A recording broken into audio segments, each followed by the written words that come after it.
저놈 하는 짓 좀 보시오. 제 입에 풀칠도 못하는 주제에 핏덩이를 주워다 키운다지 뭡니까? 동네 사람들에게 손가락질 받으며 젖동량으로 핏덩이를 키워낸 천한거지 수행자. 다들 그를 제정신이 아니라며 비웃었지요. 하지만 20년 뒤 이 남자는 만조백관이 지켜보는 가운데 조선의 국왕에게 큰 절을 받게 됩니다. 아버지, 약속한 대로 비단옷을 입혀드렸습니다. 천하를 호영하는 붉은 골룡포의 임금님이 늙은 거지의 무릎 아래 엎드려 오열한 사연. 피 한 방울 섞이지 않은 남남이지만 친아비보다 진한 사랑으로 기적을 만든 두 사람의 비밀은 무엇이었을까요? 이야기 시작 전 구독과 좋아요는 구름야담에 큰 힘이 됩니다. 그럼 감동적인 옛 이야기 지금 바로 시작합니다. 먼 옛날 하늘이 뚫린 듯 억수 같은 장대비가 쏟아지던 밤이었습니다. 천둥 소리가 산천을 뒤흔들고 번개가 밤하늘을 내리쳤지요. 그러나 그 요란한 천둥 소리조차 묻어버릴 만큼 처절한 비명이 한양 도성 안 은밀한 곳에서 터져나오고 있었습니다.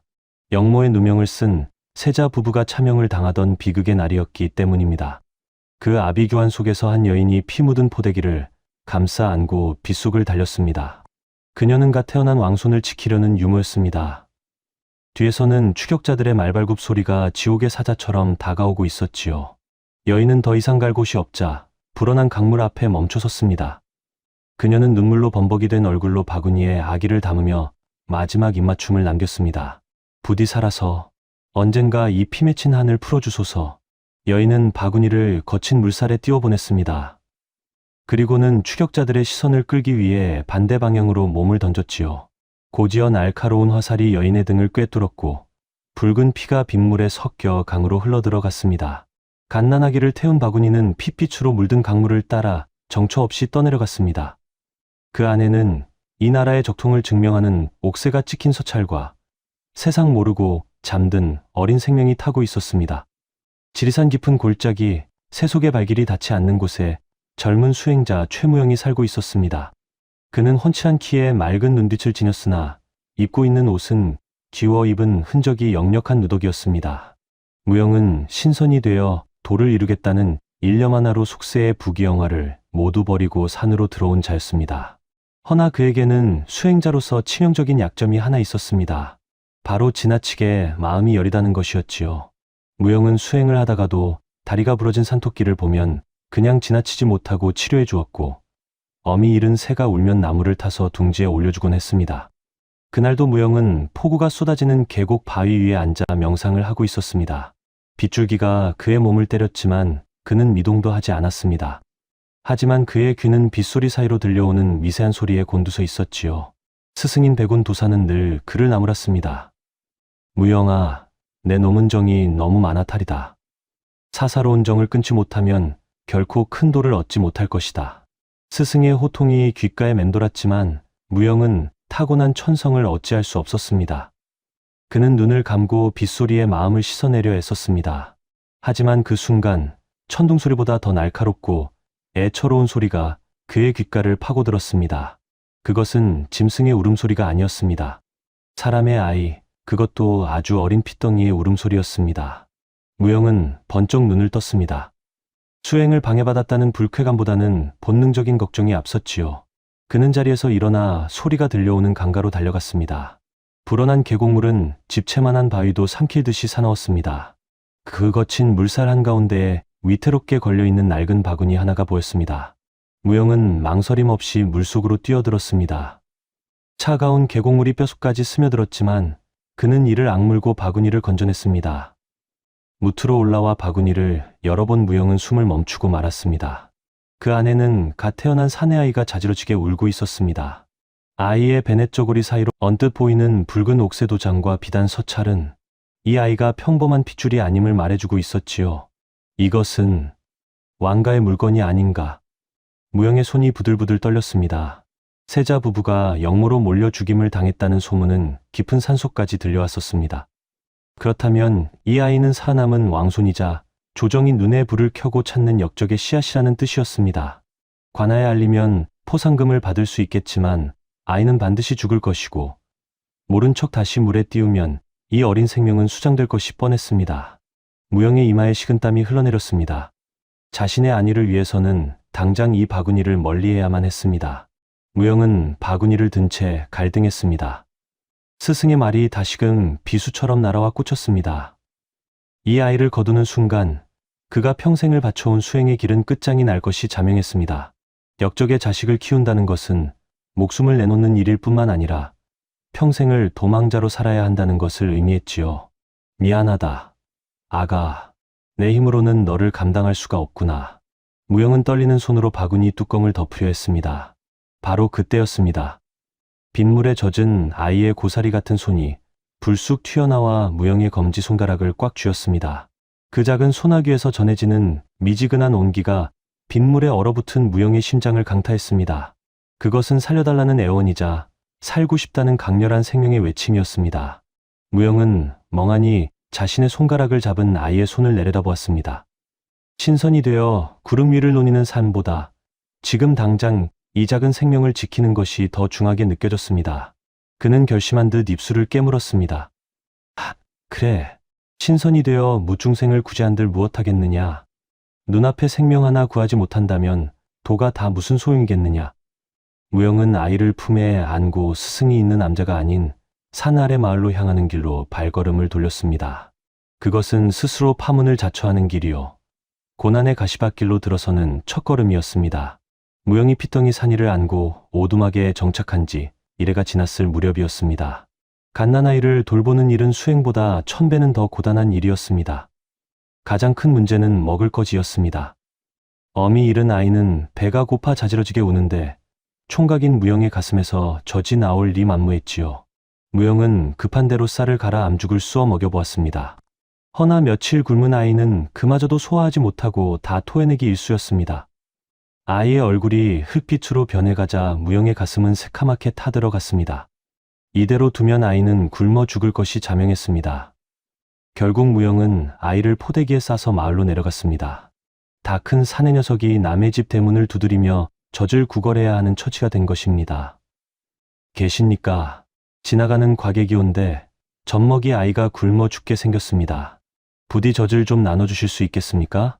무영은 갓난아이 울음소리가 들리는 집 대문 앞에서 무릎을 꿇고 애원했습니다. 하지만 돌아온 것은 보침장수나 거렁뱅이를 쫓는 매몰찬 목소리뿐이었습니다. 어머, 망측해라. 다 큰 사내가 못하는 짓이유. 남녀가 유별하거늘. 아낙네들은 기겁하며 소금을 뿌려댔고 집주인 사내들은 몽둥이를 들고 나와 무영을 위협했습니다. 개들마저 맹렬히 지저댔지요. 이 미친놈아. 어디서 남의 아녀자를 희롱하려 드느냐. 당장 꺼지지 못해. 무영은 미친놈 소리를 들으며 쫓겨나면서도 아이를 감싼 포대기만은 놓지 않았습니다. 돌에 맞아 가시 부서지고 이마가 찢어져 피가 흘러내려도 그는 다음 집 대문을 두드렸습니다. 제발 한 모금만. 제가 미친놈 소리를 들어도 좋으니 이 아이만 살려주십시오. 무영은 땅바닥에 이마를 찌으며 빌고 또 빌었습니다.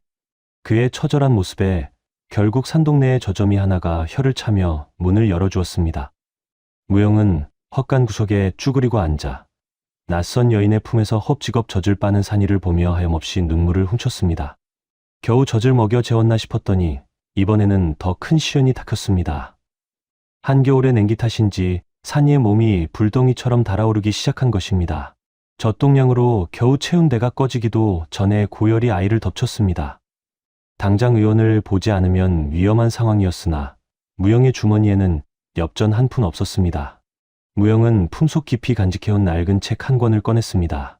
그것은 그가 평생을 바쳐 연구해온 세상에 단 한 권뿐인 도술 비급서였습니다.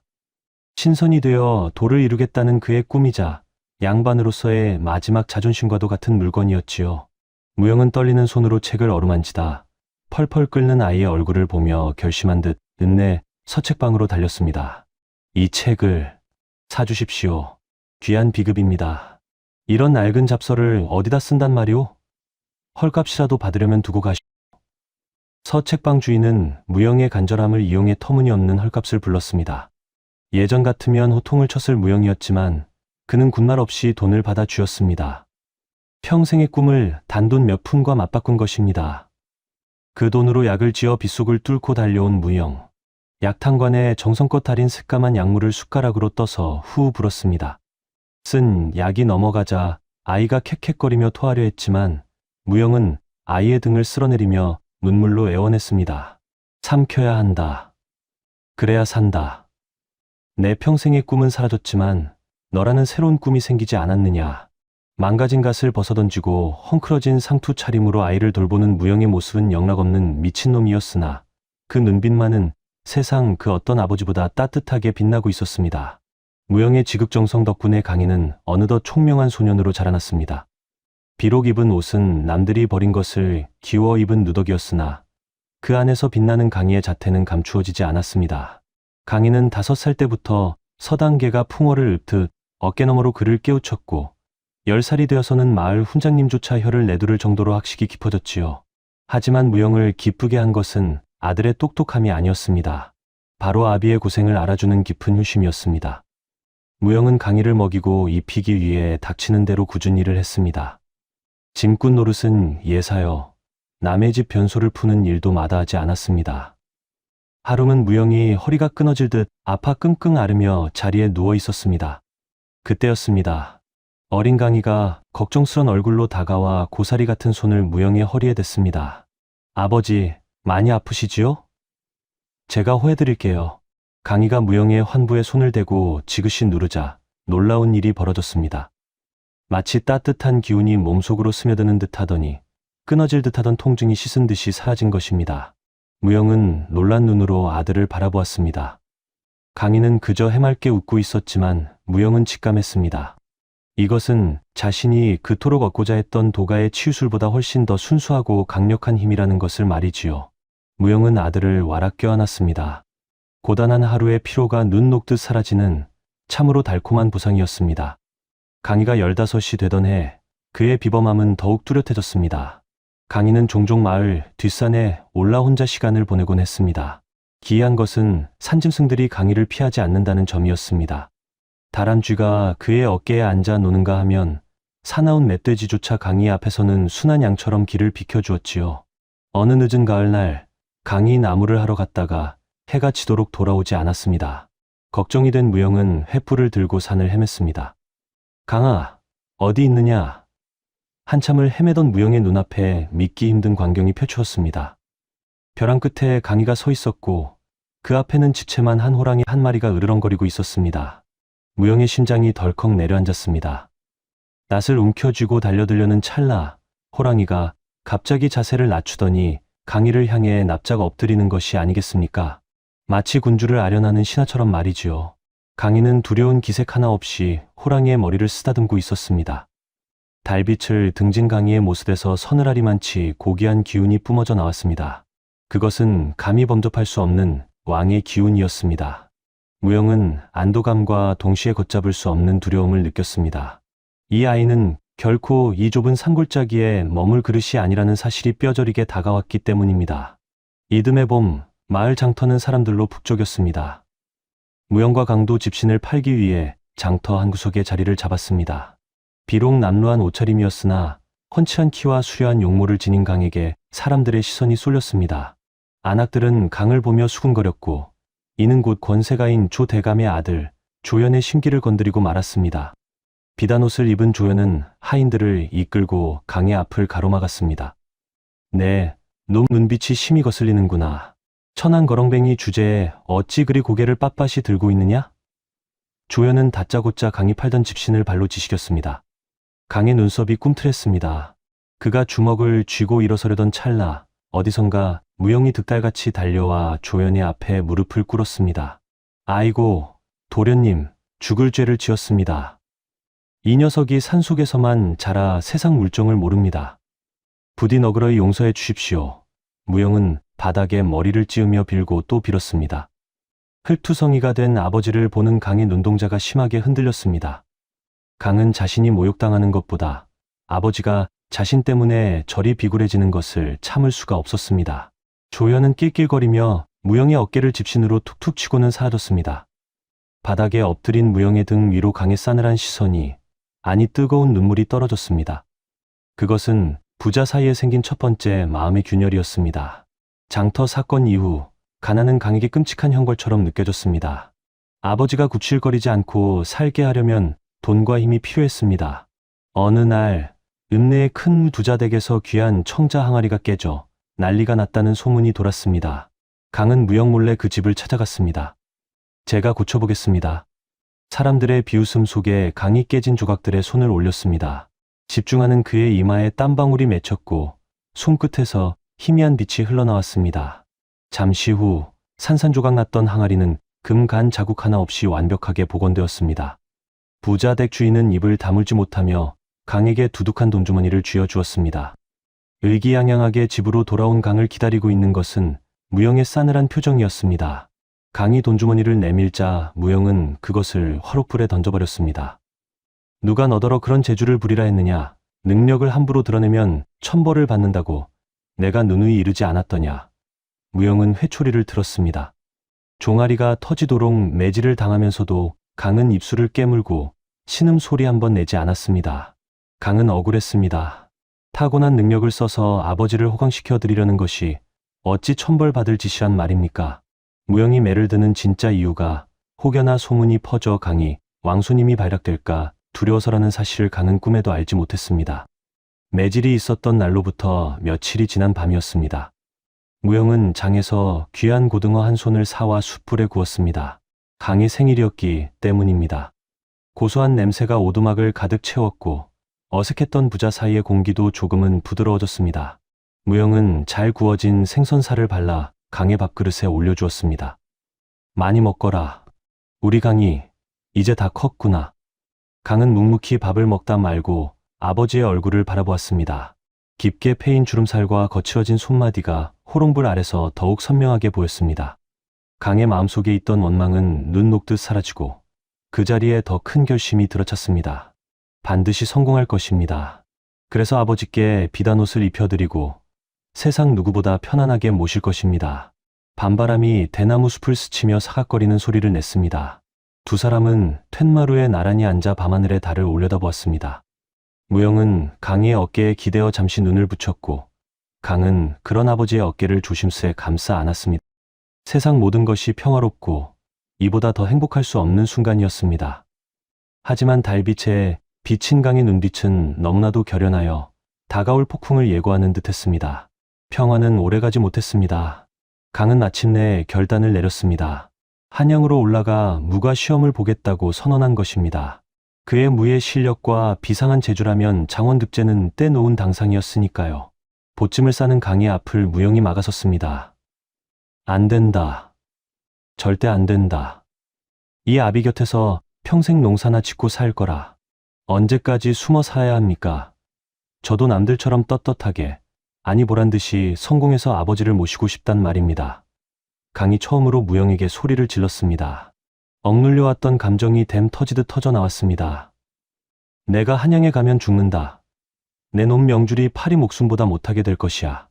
죽어도 좋습니다. 평생을 죄인처럼 거지처럼 사느니 차라리 죽을 힘을 다해 부딪혀 볼 것입니다. 강은 무영을 뿌리치고 살인문을 박차고 나갔습니다. 무영이 맨발로 뒤따라 나오며 강의 바짓가랑이를 잡았습니다. 가지 마라, 강아. 제발 이 아비 말을 들어다오. 무영의 처절한 외침이 산골짜기에 메아리 쳤지만 강은 눈물을 머금고 아버지를 외면했습니다. 그것이 아버지를 위한 길이라 믿었기 때문입니다. 그러나 강은 몰랐습니다. 자신이 세상 밖으로 나가는 순간 20년 전 묻혔던 피비린내 나는 역사의 수레바퀴가 다시 구르기 시작한다는 것을. 그리고 그 수레바퀴가 가장 먼저 짚는 게 사람이 바로 자신의 아버지 무영이라는 사실을 말이지요. 강이 떠나고 홀로 남은 오두막에 어둠이 깔렸습니다. 무영은 강이 벗어두고 간 낡은 옷가지를 부여잡고 소리 없이 울고 있었습니다. 그때 거칠게 문이 부서지며 횃불을 든 관군들이 들이닥쳤습니다. 조 대감의 수하들이었습니다.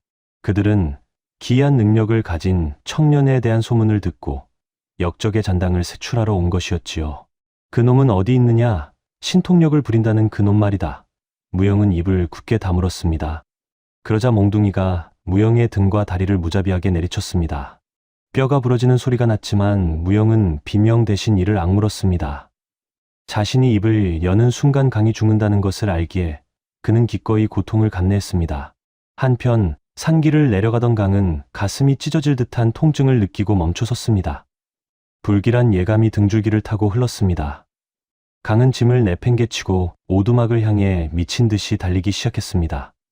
그가 도착했을 때 본 것은 피투성이가 되어 마당에 내동댕이 쳐진 아버지의 모습이었습니다. 아버지, 강의 눈이 뒤집혔습니다. 이성을 잃은 그의 몸에서 푸른 뇌전 레디엔이 튀어 올랐습니다. 감히 우리 아버지를. 강이 포효하자 맑은 밤하늘이 쩍 갈라지며 벼락이 내리꽂혔습니다. 쾅 하는 굉음과 함께 관군들은 비명도 지르지 못한 채 나가 떨어졌습니다. 분노로 일렁이는 강의 모습은 마치 지옥에서 올라온 귀신과도 같았습니다. 강은 피범벅이 된 무영을 업고 칠흑 같은 어둠 속을 달렸습니다. 그들이 몸을 숨긴 곳은 산중턱의 오래된 동굴이었습니다. 무영의 숨소리가 꺼져가는 등불처럼 희미했습니다. 강은 자신의 길을 불어넣으려 했지만 무영은 떨리는 손으로 강을 밀어냈습니다. 멈추거라. 허팀 쓰지 마라. 그때 동굴 깊은 곳에서 백운 도사가 걸어 나왔습니다. 무영의 스승이었지요. 도사는 한숨을 쉬며 품에서 낡은 비단 쌈지를 꺼내 강에게 건넸습니다. 그 안에는 옥새가 찍힌 서찰과 왕가의 문장이 새겨진 붉은 베넷 저고리가 들어있었습니다. 이제는 알 때가 되었다. 너는 이 나라의 세자 저하의 핏줄이다. 강은 멍하니 서찰과 무영을 번갈아 보았습니다. 머릿속이 하얗게 변했습니다. 자신이 왕족이라는 사실보다 더 충격적인 것은 눈앞에 무영이 친아버지가 아니라는 사실이었습니다. 그럼 아버지는 저와 아무런 피도 섞이지 않았단 말입니까? 강의 물음에 무영은 힘겹게 고개를 끄덕였습니다. 강은 바닥을 치며 오열했습니다. 남보다 못한 타인을 위해 자신의 인생을 송두리째 바친 무영의 헌신이 너무나 거대하고 죄송스러워 강은 숨조차 쉴 수 없었습니다. 강과 무영은 추격을 피해 북쪽으로 향했습니다. 한양으로가 조대감의 만행을 알리고 왕위를 되찾는 것만이 살 길이라 판단했기 때문입니다. 도중에 그들은 역병이 돌아 폐허가 된 마을을 지나게 되었습니다. 길가에는 시신이 즐비했고 살아남은 자들도 굶주림에 허덕이고 있었습니다. 그 참혹한 광경을 본 강은 발길을 멈췄습니다. 무영이 말릴 새도 없이 강은 마을 우물가로 가서 주문을 외웠습니다. 그러자 메말랐던 우물에서 맑은 물이 솟구쳐 오르고 하늘에서는 단비가 내려 병마를 씻어내렸습니다. 죽어가던 사람들이 눈을 뜨고 일어났습니다. 하늘이 보낸 왕이시다. 진정한 임금님이 나타나셨다. 백성들은 강의 옷자락을 붙잡고 눈물을 흘렸습니다. 소문은 바람을 타고 삽시간에 한양까지 퍼졌습니다. 죽은 줄 알았던 세자의 아들이 돌아와 기적을 행한다는 이야기는 민심을 뒤흔들었습니다. 이 소식을 들은 조 대감의 눈빛이 흉흉하게 빛났습니다. 그는 자신의 권력을 위협하는 진짜 주인이 나타났음을 직감했습니다. 조 대감은 허수아비로 세워둔 병약한 왕에게 독약을 먹인 뒤 그 죄를 요술을 부리는 역적에게 뒤집어 씌웠습니다. 조 대감은 왕을 시해한 역적을 토벌한다는 명분으로 대군을 일으켰습니다. 강을 따르는 민초들의 무리와 정규군이 한양 도성밖 벌판에서 대치했습니다. 수적으로는 열세였으나 강이 손을 들어 바람을 부르자 적군의 화살이 되돌아가는 기적이 일어났습니다. 승기가 강 쪽으로 기우는 듯했습니다. 그러나 조대감은 비열한 자였습니다. 난전 중에 혼란을 틈타 특공대를 보내 무영을 납치한 것입니다. 무영은 강에게 짐이 되지 않으려 스스로 혀를 깨물려 했으나 재갈이 물려져 그마저도 실패했습니다. 성벽 위로 끌려 올라간 무영은 처참한 몰골이었습니다. 조대감은 무영의 목에 시퍼런 칼날을 들이대고 아래에 있는 강을 향해 쏘쳤습니다. 역적 이강은 듣거라. 내가 진정이 늙은이의 목숨을 귀히 여긴다면 당장 무기를 버리고 무릎을 꿇어라. 그렇지 않으면 이놈의 목을 베어 성문 앞에 걸어두겠다. 전장에는 숨막히는 정적이 감돌았습니다. 승리가 눈앞에 있었지만 강에게는 천하를 얻는 것보다 아버지의 목숨이 더 중했습니다. 강의 손에서 칼이 힘없이 떨어졌습니다. 쨍그랑 하는 금소금이 정막을 깼습니다. 안 된다. 강아, 내 목숨 따위 신경 쓰지 말고 저들을 쳐라. 무영이 재갈을 뱉어내고 피를 토하며 절규했습니다. 하지만 강은 천천히 무릎을 꿇었습니다.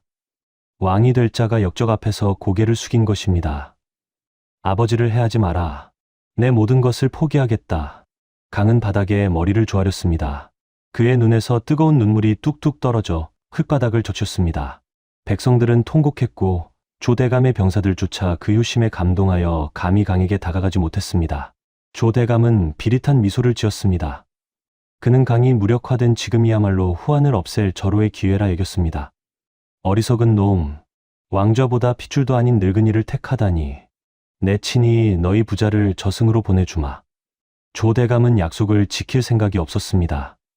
그는 활을 들어 무방비 상태인 강의 심장을 겨냥했습니다. 팽팽하게 당겨진 활시위가 팅 소리를 내며 튕겨졌습니다. 날카로운 화살이 바람을 가르며 강을 향해 날아갔습니다.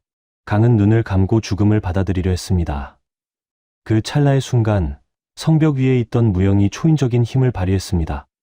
그는 자신을 잡고 있던 병사들을 뿌리치고 성벽 아래로 몸을 날렸습니다. 허공을 가르는 무영의 몸이 강을 향해 쏟아지는 화살의 궤적 안으로 뛰어들었습니다. 푹 살이 뚫리는 끔찍한 소리가 들렸습니다. 강이 눈을 떴을 때 그의 앞을 가로막고 있는 것은 아버지 무영의 등이었습니다. 무영의 가슴에는 강을 향했던 화살이 깊숙이 박혀 있었습니다. 세상의 시간이 멈춘 듯 했습니다. 피를 토하며 쓰러지는 무영의 시선 위로 주마등이 스쳐 지나갔습니다. 빗속에서 울던 피덩이 강이를 처음 안았던 날, 자신의 머리카락을 잘라 약을 사오던 날, 처음으로 아버지라고 불러주던 날, 그리고 자신보다 훨씬 커버린 아들이 골룡포를 입은 환영까지 무영의 몸이 강의 품으로 무너져 내렸습니다. 따뜻한 피가 강의 손을 젖혔습니다. 무영은 흐릿해지는 눈으로 오열하는 아들의 얼굴을 어루만졌습니다. 울지 마라, 강아. 무영의 입가에 옅은 미소가 번졌습니다. 그것은 자신의 모든 것을 태워 자식을 살려낸 아비만이 지을 수 있는 세상에서 가장 평온하고 아름다운 미소였습니다. 내 아들로 와주어서 고마웠다. 참으로 행복했다. 무영의 손이 툭 하고 바닥으로 떨어졌습니다. 강의 절규가 전장을 찢어발기며 하늘 높이 치솟았습니다. 무영의 심장이 멈춘 순간 강의 시간도 멈추어 버렸습니다. 세상의 모든 소리가 차단되고 오직 식어가는 아버지의 차가운 체온만이 손끝에 생생하게 느껴졌지요.